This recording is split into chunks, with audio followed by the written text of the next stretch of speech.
warahmatullahi wabarakatuh. Hari ini saya akan menyampaikan laporan tentang proyek yang kedua di hari yang ke-7 dan ke-8. Sebelumnya mohon maaf, di hari ke-7 saya tidak bisa langsung melaporkan karena pada hari ke-7 kondisi badan saya agak kurang fit, dan hari ini saya akan melaporkan hasil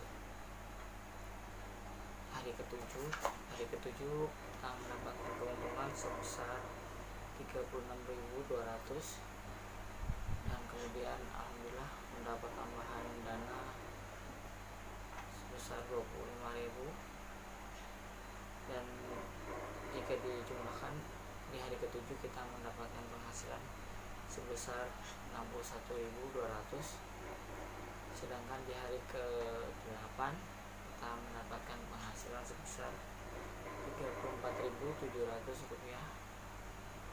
Alhamdulillah pendapatan kita cukup lumayan baik, dan terima kasih pada teman-teman yang telah terus mendukung saya, terus memberi dagangan saya, dan alhamdulillah sampai sekarang proyek ini tetap berlangsung.